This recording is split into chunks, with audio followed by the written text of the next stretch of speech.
Hello दोस्तों, नमस्कार। स्वागत है आपके अपने यूट्यूब चैनल संजय टेक्निकल @21 में।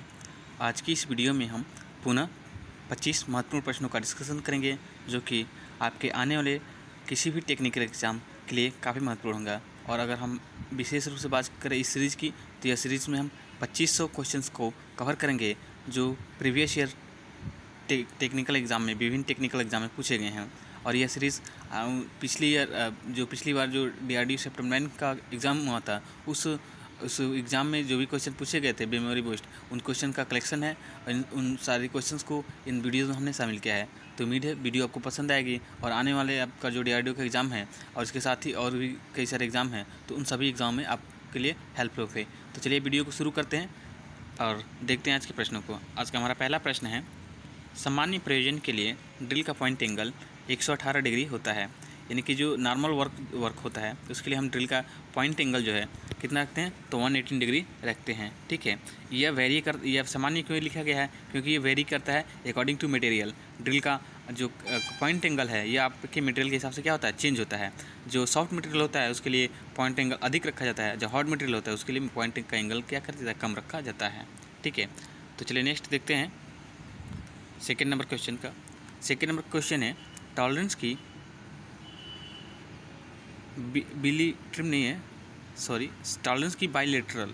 ठीक है, टॉलरेंस की बाइलेटरल पद्धति में टॉलरेंस को नॉमिनल साइज के दोनों ओर रखा जाता है। यानी कि जब टॉलरेंस दिया जाता है, यहाँ पे लिमिट फिट एंड टॉलरेंस से क्वेश्चन है। सेकेंड नंबर क्वेश्चन देखते हैं एक बार फिर से। तो जो लिमिट फिट टॉलरेंस आपका जो चैप्टर है, उसमें जो आपके जो बाइलेटरल टॉलरेंस होता है, ठीक है, जो बाइलेटरल सिस्टम होता है, उसमें जो टॉलरेंस दी जाती है, जो छूट दी जाती है, वो सॉफ्ट के मतलब कि दोनों तरफ दी जाती है, बेसिक साइज के दोनों तरफ। तो यहाँ पे क्वेश्चन पूछा जाए कि टॉलरेंस की बाइलेटरल पद्धति में टॉलरेंस को किस तरफ दिया जाता है, तो नॉमिनल साइज के दोनों तरफ रखा जाता है। ठीक है, तो ये आपको याद रखना है। टॉलरेंस आपके दो तरह के होते हैं, यूनिलैटरल टॉलरेंस और बाइलेटरल टॉलरेंस। तो यूनिलैटरल टॉलरेंस में आपको टॉलरेंस एक ही साइड में दिया जाता है, जबकि बाइलेटरल टॉलरेंस में आपको टॉलरेंस दोनों तरफ में दी जाती है। ठीक है, नेक्स्ट क्वेश्चन है 3 नंबर, स्ट्रेट सेंक ड्रिल को ड्रिल चक में पकड़ते हैं। तो सेंक के हिसाब से ड्रिल अलग अलग प्रकार की होती है। स्ट्रेट सेंक हो गया या टेपर सेंक हो गया। तो स्ट्रेट सेंक जो होता है, मतलब छोटे व्यास के साथ ड्रिल को पकड़ने के लिए स्ट्रेट सेंक का प्रयोग करते हैं। बड़े व्यास के ड्रिल के लिए हम टेपर सेंक ड्रिल का प्रयोग करते हैं। ठीक है, इसके साथ ही आपका स्लीव है, इसका प्रयोग भी हम ड्रिल के सेंक को क्या करने के लिए, पकड़ने के लिए करते हैं। चलिए नेक्स्ट क्वेश्चन देखते हैं 4th नंबर का। स्पीड पिन का प्रयोग केसिल नट में लॉकिंग के लिए किया जाता है। तो ये भी इंपॉर्टेंट क्वेश्चन है और कई सारे एग्जाम में रिपीट हुआ है। क्वेश्चन है आपका कि स्पीड पिन का प्रयोग हम जो है केसिल नट को लॉकिंग के लिए करते हैं। तो ये आपको मोस्ट इंपॉर्टेंट क्वेश्चन हैं, इनको आप नोट कर लीजिएगा और एक वीडियोस को 2-3 बार देखें ताकि आपको क्वेश्चन अच्छे से याद हो जाए। ठीक है, चलिए नेक्स्ट क्वेश्चन देखते हैं 5 नंबर का। मैकेनिकल जैक पर स्क्वायर थ्रेड का प्रयोग होता है। जो मैकेनिकल जैक, या जैसे कि अपने जो गाड़ी व्हीकल जो होती हैं, उनमें वो कभी पंचर अगर हो जाती है, तो देखेंगे कि लोग क्या करते हैं, नीचे से अपना जक लगा करके क्या करते हैं, उसको उठाते हैं और वो अपने जो है गाड़ी वो जो है व्हीकल्स का जो व्हील होता है उसको उसकी मरम्मत करते हैं। तो कह रहा है कि वो जो है वही आपका क्या होता है, मैकेनिकल जैक होता है। तो कह रहा है कि उसमें किस प्रकार की थ्रेड होती है, तो स्क्वायर थ्रेड होती हैं। क्यों स्क्वायर थ्रेड वहाँ पर दी जाती है, क्योंकि जो रफ कार्य हैं, या जो हेवी लोड के लिए हम कौन से थ्रेड का प्रयोग करते हैं, स्क्वायर थ्रेड का प्रयोग करते हैं। और स्क्वायर थ्रेड का जो एंगल होता है वो होता है 90 डिग्री। आपको ये याद रखना है। ठीक है, और इसके साथ ही अलग अलग प्रकार के और भी थ्रेड होते हैं, जैसे कि एकमिक थ्रेड हो गया। तो ये एकमिक थ्रेड आपको बताया था कि एकमिक थ्रेड का प्रयोग कहाँ पे होता है, तो लेथ मशीन की लीड स्क्रू पे आपका एकमिक थ्रेड बनाया जाता है। ठीक है, और इसका एंगल की बात करें तो इसका एंगल होता है 29 डिग्री। इसके साथ ही वर्म थ्रेड होता है। ठीक है, इसका भी एंगल क्या होता है, 29 डिग्री होता है और इसकी गहराई जो है सर्वाधिक होती है। ठीक है, तो ये क्वेश्चन है थ्रेड से संबंधित, वो जो आपको याद रखना है। इसके साथ ही आप नकल थ्रेड है। ठीक है, और भी बहुत सारे थ्रेड होते हैं। तो आगे जो भी क्वेश्चन आएंगे हम आपको उनसे संबंधित बताते चलेंगे। चलिए नेक्स्ट क्वेश्चन देखते हैं 6 नंबर का। मोशन के तेज़ ट्रांसमिशन के लिए मल्टी स्टार थ्रेड का प्रयोग करते हैं। यानी कि जहाँ पे गति को आपको जल्दी, मतलब कि अधिक तीव्रता के साथ पे ट्रांसफ़र करना है एक पार्ट से दूसरे कंपोनेंट्स के ऊपर, तो हम वहाँ पे क्या करते हैं, मल्टी स्टार्ट थ्रेड का प्रयोग करते हैं। थ्रेड अलग अलग प्रकार की होती है, जैसे कि single start thread, double start thread और मल्टी स्टार्ट थ्रेड, ठीक है। तो सिंगल स्टार्ट थ्रेड में क्या होता है, लीड और पिच क्या होता है, बराबर होते हैं। ऐसे ही मल्टी स्टार्ट थ्रेड में क्या होता है कि ये जल्दी से क्या करता है, जो ट्रांसमिशन होता है, पावर ट्रांसमिशन होता है, वहाँ पे हम क्या करते हैं, मल्टी थ्रेड थ्रेड का प्रयोग करते हैं। तो ये भी आपको क्या करना है, याद रखना है। जैसे कि अपने वाटर की, पानी की जो बोतलें होती हैं, उनमें आपने देखा होगा कि उसमें क्या होता है, मल्टी थ्रेड कटा होता है। तो जहाँ पे मतलब कि 2 से अधिक स्टार्ट की थ्रेड होंगी, उसको क्या कहेंगे, मल्टी थ्रेड कहेंगे। तो ये आपको याद रखना है। चलिए नेक्स्ट क्वेश्चन देखते हैं। सेल्फ पियर्सिंग स्क्रू का प्रयोग सीट मेटल को जोड़ने के लिए कहते हैं, ठीक है। यानी कि सीट मेटल कार्य में जो है सेल्फ पियर्सिंग स्क्रू का प्रयोग करते हैं। ये भी आपको याद रखना है, ठीक है। नेक्स्ट क्वेश्चन है 8 नंबर का।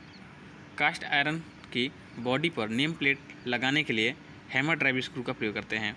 जो कास्ट आयरन की बॉडी है, वहाँ पे आपको नेम प्लेट वगैरह लगाना हो तो वहाँ पे कौन सा, हैमर ड्राइव स्क्रू का प्रयोग करते हैं। जैसे कि आपकी लेथ मशीन है, तो लेथ मशीन का जो स्पेसिफिकेशन है, उसकी लंबाई कितनी है, कौन से कितने साइज़ की इसकी स्विंग साइज़ क्या है, ठीक है, और मतलब कि कौन सी कंपनी का है ये, तो वो सारी जो डिटेल्स है वो लेथ मशीन के ऊपर ही, वो उसके एक लेथ मशीन होता है, उसके ऊपर एक प्लेट, नेम प्लेट टाइप जो होता है, उस पर लगा करके उसको लगा दिया जाता है।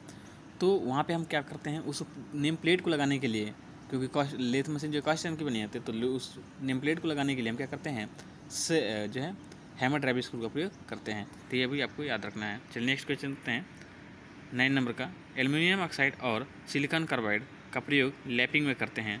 तो एल्युमिनियम ऑक्साइड और सिलिकॉन कार्बाइड का प्रयोग हम किस में करते हैं, लैपिंग में करते हैं। ये भी आपको याद रखना है। इसके साथ ही हम आपको बताते हैं कि एल्युमिनियम ऑक्साइड और सिलिकॉन कार्बाइड ये किस प्रकार के एब्रेसिव हैं। तो ये प्रकार एक जो है आर्टिफिशियल एब्रेसिव है। एल्युमिनियम ऑक्साइड और सिलिकॉन कार्बाइड किस प्रकार के एब्रेसिव हैं, आपके आर्टिफिशियल एब्रेसिव हैं। एब्रेसिव आपके 2 प्रकार के होते हैं, आर्टिफिशियल और नेचुरल।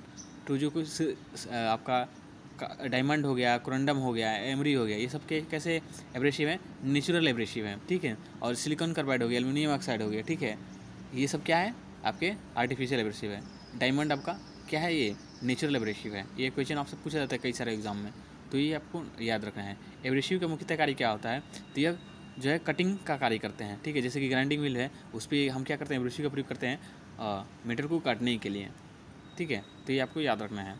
मुख्यतः यही क्वेश्चन आपसे पूछा जाता है कि सिलिकॉन कार्बाइड और एल्युमिनियम कौन सा एब्रेसिव है, तो आपको याद रखना है कि ये किस प्रकार का एब्रेसिव है, आर्टिफिशियल एब्रेसिव है। एल्युमिनियम ऑक्साइड, सिलिकॉन कार्बाइड, ये सारे क्या है, एल्युमिनियम आर्टिफिशियल एब्रेसिव है। और डायमंड, कोरंडम, एमरी, ये सारे क्या है, आपके नेचुरल एब्रेसिव हैं, ठीक है। तो ये आपको याद रखना है। नेक्स्ट क्वेश्चन है, लेथ मशीन एक क्या है, फिक्सर है। फिक्सर क्या होते हैं, तो जिनका प्रयोग हम क्या करते हैं, जॉब को पकड़ने के लिए करते हैं, ठीक है। तो यहाँ आपको याद रखना कि लेथ मैंडल क्या है, एक प्रकार का एक फिक्सर है। ये क्वेश्चन आपका DMRC 2020 में क्वेश्चन पूछा गया है, ठीक है। तो ये भी याद रखना है आपको। इस वीडियो में जितने भी हमने क्वेश्चन शामिल किए हैं, ये किसी न किसी एग्जाम में पूछे गए हैं, ठीक है। तो ये महत्वपूर्ण है कि आप उन सभी वीडियोज़ को देखें, सभी क्वेश्चन को देखें, और जो क्वेश्चन आपको नहीं समझ में आ रहे हों, उनको 2-3 बार उसको अच्छे से पढ़ें और फिर उसको समझने की कोशिश करें। फिर भी नहीं समझ में आ रहा है तो आप हमें कमेंट बॉक्स में मेंशन करके बताएं, हम आपकी डाउट को क्लियर करेंगे, ठीक है। नेक्स्ट क्वेश्चन देखते हैं। अंदरूनी ब्यास से लोकेशन लेने के लिए पिन टाइप लोकेटर का प्रयोग करते हैं, ठीक है।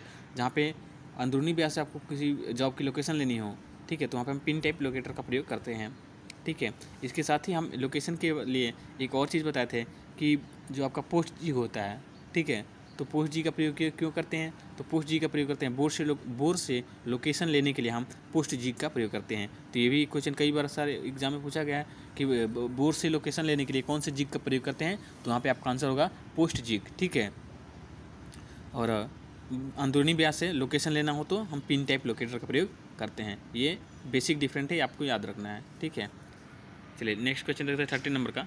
फोल्डिंग मशीन को सीट मेटल की अधिकतम लंबाई तथा मोटाई में से दर्शाते हैं। जो फोल्डिंग मशीन है उसको सीट मेटल की अधिकतम उसकी लंबाई कितनी है और उसकी मोटाई कितनी है, ये उसका स्पेसिफिकेशन होता है, ठीक है। इसके द्वारा इसको क्या करते हैं, हम दर्शाते हैं। चलिए नेक्स्ट क्वेश्चन देखते हैं 40 नंबर का। वुड वर्किंग सा के दांतों को तेज करने के लिए मिल सा फाइल का प्रयुक्त होता है। ये मोस्ट इंपॉर्टेंट क्वेश्चन है, कई सारे एग्जाम में कई बार रिपीट हो चुका है, ठीक है। तो इसलिए महत्वपूर्ण है कि आप इस क्वेश्चन को अच्छे से नोट कर लें, ठीक है, और याद कर लें इस क्वेश्चन को, ठीक है।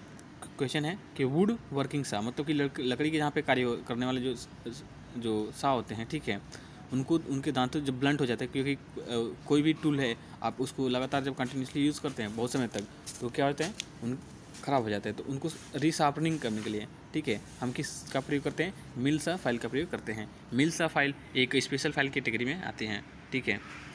नेक्स्ट क्वेश्चन देखते हैं। एक चीजल का क्रॉस सेक्शन अष्टभुजाकार होता है, ऑक्टागोनल होता है, ठीक है। तो ये आपको याद रखना है। इसमें कई सारे एग्जाम में कन्फ्यूज़न करने के लिए देता है कि क्या होता है, स्क्वायर होता है ये, ठीक है, हेक्सागोनल होता है। लेकिन जो अप्रोप्रिएट इसका आंसर है वो है कि यह अष्टभुजाकार होता है, यानी कि एक्टागोनल होता है। तो ये भी आपको इंपॉर्टेंट क्वेश्चन है, याद रखना है। चलिए नेक्स्ट क्वेश्चन देखते हैं। एक उपकरण की पुनरावृत्ति की डिग्री परिशुद्धता द्वारा व्यक्त की जाती है। एक उपकरण की जो पुनरावृत्ति की डिग्री है वो परिशुद्धता के द्वारा उसके व्यक्त की जाती है। ये भी याद रखना है आपको क्वेश्चन। नेक्स्ट क्वेश्चन है 17 नंबर का। Carbide non ferrous cutting tool सामग्री है। कार्बाइड जो है एक प्रकार का नॉन फेरस कटिंग टूल सामग्री है, ये भी आपको याद रखना है, ठीक है। नेक्स्ट क्वेश्चन है 18 नंबर का। लेड और एल्युमिनियम जैसी मुलायम धातु के लिए सिंगल कट फाइल का प्रयोग करते हैं। यानी कि जो मुलायम धातुएं होती हैं, जैसे कि लेड हो गया, एल्युमिनियम हो गया, ठीक है, और इसके साथ ही आपका, ठीक, मतलब जो भी मुलायम पदार्थ है, सॉफ्ट मटेरियल है, उनकी फाइलिंग के लिए हम सिंगल कट फाइल का प्रयोग करते हैं, ठीक है। और इसके फेस पे दांते जो होते हैं 60 डिग्री में बने होते हैं। हम आपको इससे पहले कई बार बता चुके हैं। और स्पेशल हम फाइल से संबंधित टॉपिक, मतलब स्पेशल फाइल टॉपिक्स कोई हमने वीडियोज़ में क्लियर किया है एक। तो अगर आपने वीडियो नहीं देखी हो तो प्लीज़ एक बार वीडियो को जरूर देख लें। फाइल का कट क्या होता है, फाइल क्या यूज़ क्या है, फाइल कितने प्रकार की होती हैं, ठीक है। अलग मतलब फाइल से संबंधित जितने भी फैक्ट बन सकते हैं हमने एक वीडियो में, प्रॉपर वीडियो में फाइल का से संबंधित वीडियो बनाया है। अगर आपने उस वीडियो को नहीं देखा है या अगर आपको किसी फाइल से संबंधित कोई डाउट है तो एक बार उस वीडियो को जरूर देखें, ठीक है, आपके सारे डाउट क्लियर हो जाए। चलिए नेक्स्ट क्वेश्चन देखते हैं 19 नंबर का। स्पीड लेथ लगभग 4000 RPM पर चलती है। तो स्पीड लेथ जैसे कि नाम से ही आपको स्पष्ट है, स्पीड का मतलब क्या होता है, गति। तो मतलब कि जो स्पीड लेथ वही होगी, मतलब जिसमें गति ज़्यादा होगी। तो इसकी जो स्पीड होती है वो कितनी होती है, 4000 RPM पर होती है।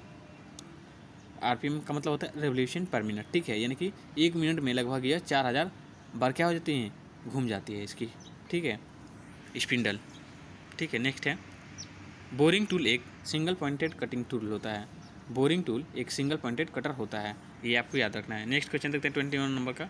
हेवी ड्यूटी ड्रिल मशीन का प्रयोग 6 से 30 मिलीमीटर तक के, यानी कि 6 से लेकर के 30 mm तक के ड्रिल करने के लिए करते हैं। तो ये भी आपको याद रखना है कि बेंच टाइप ड्रिलिंग मशीन होता है, हैवी ड्यूटी ड्रिलिंग मशीन होता है, गैंग ड्रिलिंग मशीन होता है, सेंसिटिव ड्रिलिंग मशीन होती है। ये सब ड्रिल के प्रकार हैं और उनके अलग अलग फंक्शन होते हैं, ठीक है। नेक्स्ट क्वेश्चन देखते हैं 22 नंबर का। किसी पाइप के थ्रेड का इंक्लूडेड एंगल 55 डिग्री होता है। यानी कि जो पाइप थ्रेड होते हैं उनके एंगल कितना होता है, उनका एंगल जो होता है 55 डिग्री होता है। जैसे कि BSP British standard pipe thread, इसका एंगल पूछा जाता है कि कितना होता, तो आपको याद रखें कि BSP हो गया, ठीक है, BSF हो गया, इन सब का एंगल कितना होता है 55 डिग्री होता है। BA थ्रेड का एंगल होता है 47.5 डिग्री। तो ये भी आपको याद रखना है। नेक्स्ट क्वेश्चन है पतली सीटों पर ड्रिल करने के लिए सैंडविच जिग का प्रयोग करते हैं। तो जहाँ पे पतली सीटों की ड्रिलिंग करनी है वहाँ पे हम सैंडविच जिग का प्रयोग करते हैं। नेक्स्ट क्वेश्चन है 24 नंबर का। मटेरियल हैंडलिंग के लिए इंडस्ट्रियल फोर्क लिफ्ट का प्रयोग करते हैं। तो इंडस्ट्री में जो मटेरियल चाहिए इधर उधर मूविंग, मतलब उनको एक जगह से दूसरी जगह मूव करना हो, ले जाना हो, तो वहाँ पे हम फोर्क लिफ्ट का प्रयोग करते हैं। ये भी आपको याद रखना है, ठीक है। नेक्स्ट क्वेश्चन है 25 नंबर का। रस्सी को बिना काटे छोटा करने के लिए शिप सैंक नॉट का प्रयोग किया जाता है, ठीक है। तो जो रस्सी हैं अगर आपको उनको बिना काटे हुए उनकी लंबाई को कम करना, उनकी लंबाई को घटाना है, तो वहाँ पर हम शिप सैंक नॉट का प्रयोग करते हैं। तो ये कुछ महत्वपूर्ण 25 क्वेश्चन थे जो आज की वीडियो में हमने कवर किए हैं। उम्मीद है आपको वीडियो पसंद आई होगी और आपने कुछ ना कुछ जरूर नया सीखा होगा इस वीडियो, हमारे वीडियो के माध्यम से। अगर वीडियो अच्छी लगी हो तो प्लीज़ वीडियो को लाइक करें और चैनल पर नए हैं तो एक बार चैनल को सब्सक्राइब कर लें। आज के लिए इतना ही, मिलते हैं नेक्स्ट वीडियो में, तब तक के लिए धन्यवाद। जय हिंद।